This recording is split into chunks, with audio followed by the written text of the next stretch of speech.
모두의 채용 톡톡 구독, 좋아요, 알림 설정 부탁드려요. 취업에 필요한 뉴스와 채용 시장의 흐름을 확인하는 시간, 안쌤의 단짠 취업 뉴스, 안컴의 안정영 대표와 함께하겠습니다. 어서 오세요. 네, 안녕하십니까. 안정영입니다. 네, 쌤, 가을은 왜 항상 갑자기 오는 걸까요? 지금 가을이 아닌 것 같고 사실 오늘 너무 추웠거든요. 아, 겨울 그러셨군요. 좋아하시나요? 저는 개인적으로 그 갑자기 왔다가 사라진다는 가을, 네. 가을을 굉장히 좋아하고 있고요. 제가 어저께 오랜만에 네. 에버랜드를, 에버랜드 가셨나요? 네, 에버랜드 오. 옆에 있는 그 레스토랑을 가는 바람에 네. 에버랜드를 다녀왔는데 네. 정말로 제가 처음 가봤거든요. 호암미술관 있지 않습니까? 네. 아, 거길 갔는데 제가 가을을 아주 흠뻑 빠지고 느끼고 오셨나요? 왔고요. 정말 저도 이제 계속 저번 주까지도 제가 방송을 못 나왔던 이유가 그냥 네. 나름대로 일을 한답시고 네. 바쁜 척을 했었는데 오랜만에 가을 하늘 보니까 너무 좋더라고요. 어제는 특히나 구름도 없었고 너무 네. 청명해서 여러분들도 좀 힘드시겠지만 또 말씀 주신 것처럼 겨울이 이제 막 오고 있지 않습니까? 맞아요. 짧은 가을이 이제 지나가고 있으니까 취업 준비하시는 것도 좋지만 네. 한 번쯤은 이렇게 가을 하늘 딱 보면서 오늘도 열심히 살았구나. 이 가을을 또 나름대로 즐겨보시면서 시즌을 열심히 하시면 좋을 것 같습니다. 네, 좋은 말씀이었습니다. 안쌤의 단짠 취업 뉴스 이제 본격적으로 시작을 해보겠습니다. 네, 오늘 안쌤이 선택한 첫 번째 취업 기사부터 네네, 만나볼게요. 보시죠. 네, 오늘 다음 기사 살펴보겠습니다.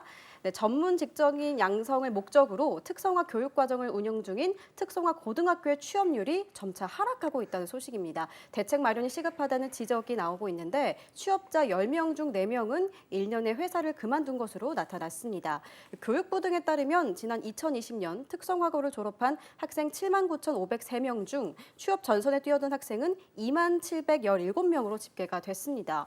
낮은 취업률도 문제로 꼽혔지만 문제는 이들의 유지 취업률이었죠. 2020년 취업한 27,717명의 학생 중 6개월 후에도 일을 하고 있었던 학생은 얼마 되지 않았다고 합니다. 6개월이 채 되지 않아서 10명 중 2~3명의 꼴로 직장을 관두고 1년이 넘어가면서 10명 중 3명에서 4명 꼴로 직장을 떠난 셈입니다. 자, 이런 가운데 특성화고의 취업률 하락이 가속화되고 있다는 점들을 고려하면 특성화고 유지 취업률은 앞으로도 떨어질 것으로 예상이 되는데 쌤 어떻게 보시나요? 일단은 제가 좀 부정적인 내용의 기사를 좀 가지고 와서 네. 좀 죄송하다는 측면도 있는데 네. 어떤 말씀을 좀 드리고 싶냐. 네. 사실 특성화고가 언제 이게 만들어진 건가 제가 봤더니 1998년도 3월에 네. 개정 및 공표되었고요. 아까 초반에 말씀해 주셨지만 이제 현장 실습을 위한 교육 과정 이걸 운영하는 학교를 이제 특성화고라고 해서 우리가 이제 고등학교에서 보통 대학교로 진학을 하는데 네. 그런 분들도 계시지만 바로 취업 전선에 뛰어드시는 분들 이런 분들이 이제 특성화고를 운영을 했었는데 네. 요즘에 뭐 우리 민재 씨 주위에는 얼마나 계신지 모르겠는데 네. 제 주위에는 이제 중학생, 고등학생들을 둔 학부모분들이 네. 계세요. 그러면은 예전처럼 막 대학을 막 보내야 된다 이런 것보다는 우리 그냥 뭐 건강하게, 씩씩하게, 착하게 학교 무사히 잘 다녔으면 좋겠다 이러면서 어딘가에 뭐 취업한다라고 하는 부분도 있지만 확실히 생각이 좀 바뀐 것 같습니다. 네네. 본인이 하고자 하는 바가 있으면 그쪽을 조금 이렇게 지원해주겠다 이런 측면도 있어서 우리가 특성화고를 바라보는 시각도 조금은 변화해야 되지 않을까 그런 시각도 있고요. 네. 그럼 이제 요 기사로 들어가 본다면은 그럼 이 친구들이 그럼 어디를 많이 가고 있는가? 네. 저도 이 일을 하면서 특성화고 분들을 좀 몇 번 만났었는데 네. 실질적으로 그분들이 갔던 곳이 이제 은행 제일 많이 가시는 네. 곳이 은행 쪽을 많이 가시고요. 그다음에 IT 쪽, 음. 그다음에가 이제 대기업 생산직 쪽 이런 쪽으로 좀 가시는데 예전에 비해서 현격하게 좀 줄어든 것 같긴 합니다. 그래서 제가 한번 기사를 찾아봤어요. 네. 과연 이분들이 어느 쪽으로 이제 취업을 많이 하시나? 네. 그러니까 이분들을 대상으로 하는 뭐 취업 박람회라든가 이런 부분들이 있겠죠. 네. 봤더니 역시나 뭐 IT. 그러니까 보통 이제 금융 박람회 같은 거 크게 하면서 이분들이 들어오셔서 네. IT 인력이 되건 아니면 금융 서비스 이쪽을 담당하시는 분들이 되건 이런 쪽이 있고요. 네. 두 번째는 이제 F&B 쪽이죠. 아무래도 이제 판매 서비스 이런 쪽이기 때문에 F&B 쪽인데 가만히 생각해 보면 대기업의 생산지 쪽도 조금씩 줄어들고 있는데 그 이유가 무엇이냐면은 이제 전체 공정이 자동화되기 때문인 네. 거거든요. 예전에는 고졸로 생산직으로 들어간다라고 하는 개념이 굉장히 당연한 개념이었지만 점점 그 일자리가 줄어들고 있단 말이죠. 그럼 우리가 아까 말씀드렸던 은행 같은 경우에도 네. 그다음에 F&B 같은 경우에도 점점 첨단화되고 있어요. 네. 편리화되고 있죠. 그 모든 것이 다 IT 기술들이 접목되고 있기 때문에 나는 만약에 특성화고를 나와서 취업을 하겠다라고 한다면 예전처럼의 학교 나와서의 그 단순 기술만으로는 앞으로 좀 힘들 것이고 네. 어찌됐건 모든 산업 쪽에 IT들이 들어오니까 네. 나는 그러면 IT 관련한 어떤 기술이라든지 이런 부분들을 습득해서 나는 그래서 다른 사람들보다 조금 더 효율화 낼 수 있다. 그래서 조금 더 효과적으로 일할 수 있는 사람임을 어필해 주시는 게 조금 좋을 것 같고요. 제가 이제 어느 한 분의 인터뷰를 봤는데 이런 내용이 나오더라고요. 결국에 특성화고에서도 최상위층만, 그러니까 거기에서 공부를 되게 잘하셨던 분들만 우리가 흔히 이야기하는 공공기관이나 대기업에 좀 취업이 가능할 것이다. 이 현상이 그럼 뭐 시간이 지나간다고 해서 뭐 많이 나아질 것 같지는 않고요. 네. 오히려 이렇게 쏠림 현상이 될 것 같으니까 만약에 이 방송을 특성화고 졸업생 분들이 보신다면 좀 정하셔야 될 것 같아요. 그래서 예전에 비해서 직업에 대한 개념도 좀 많이 달라졌으니까 네. 무조건 공공기관을 가야 된다. 무조건 대기업을 가야 된다는 건 아니에요. 그건 여러분들 수준을 파악했을 때 되시면 지원해 주시고요. 네. 제가 아까 말씀드렸던 제가 만났던 분들도 솔직히 얘기해서 다 학교에서 난다긴다 하시는 분들이었습니다. 거의 그 정도 실력이 되셨기 때문에 들어가셨던 분들이고 나는 거기에 속하지 않는다라고 한다면 다른 쪽에 있어서의 일도 경험할 수 있고 그걸 통해서 뭐 흔히 얘기해서 여러분들이 자영업도 하실 수 있는 거고 그걸 시스템화해서 여러분들이 프랜차이즈도 할 수 있는 거니까 너무 예전의 기준에 그냥 갖다 붙여가지고 나는 특성화고를 나왔으니까 현장 실습을 통해서 무조건 취업을 해야 된다. 이 세상은 좀 아닌 것 같습니다. 그래서 약간 좀 그런 부분에 있어서 여러분들 생각해 주시고 네. 일단 또 한번 부탁드리고 싶은 것은 이제 정부 쪽에서도 좀 이런 일자리 쪽에 있어서의 변화 아니면 특성화고의 이런 현상들을 파악해서 네. 어떻게 하면 이분들이 이제 사회에 잘 소프트 랜딩을 해야 되는데 뭐 비정규직으로 들어간다라거나 이러면서 어떤 질적인 저하가 된다라고 하면 또 이 부분도 사회적인 문제가 될 수 있으니까 그 부분을 같이 우리가 좀 고민해서 이 문제를 좀 풀었으면 좋겠다. 그 말씀을 드리고자 이 기사를 좀 갖고 나와봤습니다. 네, 첫 번째 기사 좀 많이 생각해 보게 그죠? 되는데요. 좀 약간 우울한 기사였었어요. 네, 이제 두 번째 기사 한번 네. 만나볼까요? 네, 대졸 취업자 20%는 자영업장에서 일한다. 네, 올해 상반기 취업자 4명 가운데 1명은 도소매업이나 음식과 숙박업 등 자영업 관련 업종에 종사한 것으로 나타났습니다. 네, 통계청이 발표한 상반기 지역별 고용조사 결과를 보면요. 상반기 국내 취업자 중 도소매업 취업자는 328만 명, 음식과 숙박업 취업자는 228만 2천 명이라고 합니다. 이 업종들은 편의점이나 식당 등이 대표적인 자영업 관련 업종이죠. 네, 교육 수준이 또 낮을수록 자영업에 종사하는 비중이 다소 높았지만 이른바 대졸자 역시 상당수가 자영업에 뛰어든 것으로 나타났습니다. 네, 교육 정도에 따르면 산업별 종사자 현황을 보면요. 올해 상반기 대졸 취업자 1,447만 4천 명 가운데 도소매업과 음식 숙박업 그리고 운수창고업과 이렇게 나눠졌다고 합니다. 취업자 비율은 총 20.4%에 육박했습니다. 쌤, 이 기사 한번 분석해 주시죠. 제가 좀 우울한 기사로 시작했는데 오늘 한번 지하실을 뚫고 내려가 보자라는 생각으로 조금 더 우울한 기사. 네. 고등학교 특성화고 나와도 취업이 힘든데 대졸 나와도 그럼 취업이 그럼 과연 쉬운 것이냐? 네. 대졸 취업자의 20%가 자영업장에서 일한다. 뭐 나쁘게 본다라고 한다면 그렇게 힘들게 공부해서 결국엔 자영업 가는 거냐라고 부정적으로 볼 수도 있을 것이고 네. 아까 제가 말씀드린 것처럼 자영업이 어때서? 분명히 여러분들이 일자리 어딘가 있어요. 자영업이라고 하는 부분을 격화시킬 필요는 없다고 생각합니다. 그러니까 이거 어쩔 수 없는 상황이거든요. 아주 쉽게 얘기해서 네. 대졸자분들이 예전과 같이 좋은 일자리로 가야 되는데 그런 일자리들은 이제 채워질 만큼 채워졌어요. 네. 지금 구조상. 네. 무엇인가 산업이 막 발전하면서 새로운 산업이 생기고 그 내에서 사람들을 많이 충원할 수 있는 이런 것들이 생겨야 되는데 지금 그런 게 어디 있습니까? 또 사실 취업이라고 하는 것이 운빨이라고 하는 게 되게 중요한데 제일 중요한 게 시기적인 운빨이라거든요. 맞아요. 지금 경기가 안 좋잖아요. 근데 제가 늘 말씀드리지만 그럼 내년에 과연 좋아질 거냐? 긍정적으로 전망할 수 있는 팩터가 없죠. 그러니까 어떻게 보면 내년이 조금 더 암울할 수 있고 그럼 이 많은 취업을 해야 되는 인력들이 우리가 흔히 이야기하는 아까처럼 어떤 큰 조직이라든지 대기업, 공공기관만 네. 가면 좋은데 그러기엔 좀 힘드니까 그래서 역시 똑같습니다. 네. 여러분들 여기 자영업장에서 일한다고 나 대학 나와서 자영업장에서 일한다 이게 아니라 네. 받아들이는 거죠. 받아들여서 여기에서 어떻게 여러분들의 살 길을 찾아서 자영업을 잘 하시든가. 근데 직장인분들도요 다 회사 다니면서 투잡 쓰리잡 하잖아요. 그게 다 자영업을 하는 거고. 네. 그러니까 저는 일단 어디가 되셨건 여러분들이 현재 상태에서 갈 수 있는 곳에 가셔서 잘하시는 분은 회사에서 일을 잘하실 거고 그다음에 또 잘하시는 분은 자영업도 잘하실 겁니다. 네. 그러니까 저는 정말 죄송한 얘기긴 한데 지금의 환경은 이럴 수밖에 없잖아요. 그럼 네. 환경이 왜 이따위냐 갖고 이렇게 여러분들 탓하지 마시고 주어져 있는 환경에서 여기에서 위너가 되면 되는 거죠. 그럼 여기서 위너가 되기 위해서 나는 무엇을 할 것인가에 대한 관점으로 좀 봐주셨으면 좋겠다. 예전에 제가 이 자리에 나와서 그런 얘기를 했었어요. 네. 이분이 예체능이었어요. 네. 예체능에서 피아노 치셨던 분인데 네. 피아노 치셨던 분이 공공기관 행정직 가겠대요.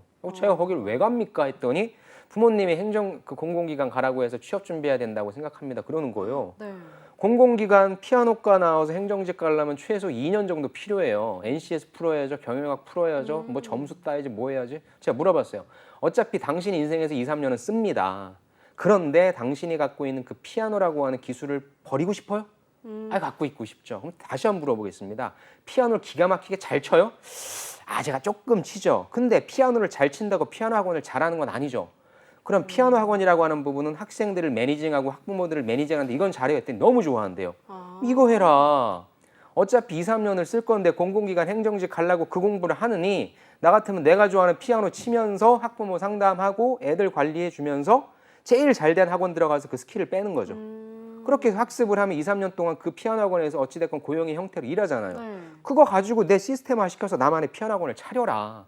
저는 이게 굉장히 좋은 것 같거든요. 네, 네. 그러니까 너무 제가 그 일을 하고 있긴 하지만 너무 취업하고 싶어도 못 하잖아. 난 지금 역량이 안 되잖아. 그러면 이런 시각도 있다는 거고 제가 말씀드리는 게 뭐예요? 잘할 사람은 어디에서든 잘해요. 그런 환경을 탓하지 말고 여기에서 내가 어떠한 마인드로서 접근을 해서 프로세싱을 빼먹을 것인가가 약간 좀 그렇다면 어떤 식으로 내가 이렇게 좀 배울 수 있을 것인가. 결국에 뭐 피아노 학원 계속 거기 종속돼서 일할 건 아니니까 네. 그런 관점으로 일을 바라본다면 모든 것이 다 기회가 될 수도 있습니다.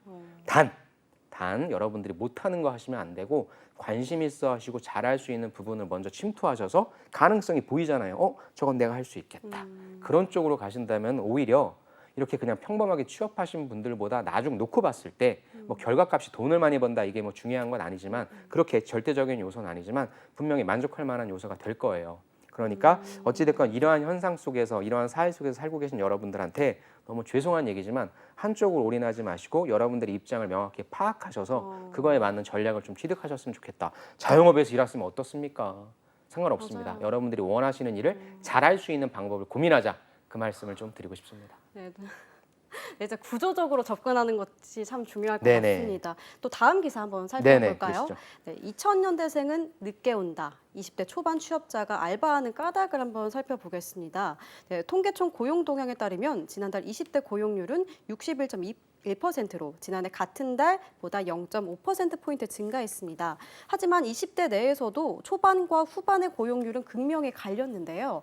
20대 초반 고용률은 45.8%로 1년 전보다 0.7%포인트 하락했습니다. 반면 20대 후반은 72.5%를 기록하면서 관련 통계를 작성한 1999년 이후 9월 기준 가장 높았습니다. 네, 이 같은 현상은 저출산 기조가 이어지면서 변화한 인구 구조가 영향을 미쳤다는 분석이 또 나오고 있는데요. 이렇게 적게 태어난 아랫세대와 비교해서 윗세대의 인구가 많다 보니까 사회 진출 등 진도가 늦어졌다고 보고 있습니다. 또 부모 세대의 경제적 지원을 오랜 기간 받을 수 있는 사회 구조적인 변화도 영향을 끼쳤다고 하는데요. 네, 한국청소년정책연구원이 발표한 연구 결과를 보겠습니다. 30대가 된 이후에야 성인이 되었다고 느끼는 비중이 절반을 넘어서는 것으로 나타났는데요. 청소년에서 성인으로의 전환이 이뤄지는 성인 이행기가 길어지면서 결혼과 출산 등의 나이가 줄줄이 밀리는 건 저출산의 주요 원인으로 꼽힌다고 합니다. 쌤, 성인이라고 생각하시나요? 저요? 네. 예, 제가 스스로를 청소년이라고 생각하지는 않습니다. 네. 일단은 이 내용으로 봤을 때 저는 너무 기분이 좋았던 게 아까 말씀해 주신 것 중에서 2000년에 32.1세였던 중위 연령, 허리라고 네. 하죠. 이 연령이 올해 45.6세까지 높아졌다는 소식에 네. 좀 너무 기쁩니다. 제가 굉장히 좀 젊어진 것 같고 대한민국이 확실히 좀 나이가 들고 있구나라는 생각이 좀 듭니다. 네. 그래서 이 기사를 갖고 온 이유는 좀 불안해하실 수 있죠. 20대 초반인데 이제 제일 많이 하는 질문 중에 하나가 나이 몇 살까지 취업을 할 수 있습니까? 그렇죠. 그거는 기업마다 다 다릅니다. 네. 여러분들의 절대적인 나이가 중요한 게 아니라 여러분들이 회사 들어갔을 때 여러분들 상급자가 몇 살이냐가 되게 중요하겠죠. 저도 30살에 취업했었는데 네. 저희 부서에서 이제 제 바로 위에 계셨던 분이 저랑 동갑이시더라고요. 그래서 만약 그분이 저보다 어렸으면 저는 아마 떨어졌겠죠. 그래서 이건 소위 얘기해서 약간 운빨이라는 것도 필요하니까 여러분들의 절대적인 나이가 다른 분들에 비교했을 때 많을 수 있어요. 하지만 많다라고 해서 떨어지는 건 아니니까 어느 정도 내가 면접 가서 커버할 수 있는 부분만 있다라고 한다면 지원하셔서 어필하시면 될 것 같고요. 네. 당연한 겁니다. 20대 초반에 취업하는 분들 보통 없어요. 제가 23, 24, 특히 이제 여학생이신 분들을 많이 만나면 저는 되게 어리시다. 이렇게 얘기할 만큼 뭐 20대 초반은 거의 없으니까 네. 걱정 안 하셔도 될 거고 여기 나와 있는 것처럼 20대 중후반에 거의 다 이제 모일려 있습니다. 네. 그리고 이 요소는 우리가 이제 2020, 21, 22 코로나 3년을 겪으면서 어찌됐건 조금씩 미뤄졌던 또 기업들이 채용을 안 했기 때문에 그런 측면도 있으니까 이건 당연한 거고요. 네. 중요한 부분은 20대 중반이나 후반쯤에 이제 여러분들이 들어가신다라고 하는 걸 봤을 때 과연 네. 나의 준비도는 어느 정도 되었는가. 그러니까 이건 앞서서 제가 말씀드렸던 두 기사와는 조금 결이 달라요. 네. 두 기사는 자영업 해도 돼, 하고 싶은 거 해도 돼라는 관점이었다면 이번엔 취업이라는 관점으로 본다라고 한다면 여러분들이 나이를 조금 드셨을지라도 무엇인가 제시할 수 있는 경험이라든지 경력이라든지 이런 근거가 좀 있어야 된다라고 하는 부분이고요. 실질적으로 이제 제가 보니까 한 달 만에 나왔는데 그때까지만 하더라도 이제 자기소개서를 많이 이렇게 작성하는 시기였는데 네. 한 달 후가 되니까 이제 벌써 이번 주만 하더라도 이제 삼성 G샷을 보죠. 그러면서 웬만한 서류 합격률이 나왔는데 네. 제가 보니까 역시나 경험과 경력이 있으신 분들이 그래도 더 많이 붙으셨어요. 그래서 여러분들이 만약에 취업을 준비하신다, 특히나 나이대가 있으시다라고 한다면 전략을 어떻게 갖고 가셔야 되냐? 네. 그럼 저한테 물어보는 게 대외 활동이나 공모전 같은 걸 이제서 해야 됩니까? 그건 사실 저학년 때 해야 되는 거예요. 그리고 그걸 했다라고 해서 여러분들이 어떤 취업 역량, 그러니까 평가자에서 봤을 때 조금 더 매력적인 요소가 확 늘어나냐? 사실 그건 아니거든요. 나이가 약간 있으시고 고학년이시고 이제 취준을 본격적으로 하시는 분들은 가급적이면 저는 인턴 아니면 아예 정규직으로 지원을 하세요. 지금 시점이 10월 말이죠. 이제는 네. 웬만한 기업들 다 떴어요. 다음 달부터는 이제 여러분들이 그렇게 선호하는 기업들은 아닌 곳들이 슬슬 뜰 겁니다. 일단 여기까지 써요. 여기까지 쓰면서 이제 뭘 써야 되냐. 여기도 떨어질 수 있으니까 만약에 여기 떨어지면 나는 어디 갈 것인가에 대한 인턴을 같이 써야 됩니다.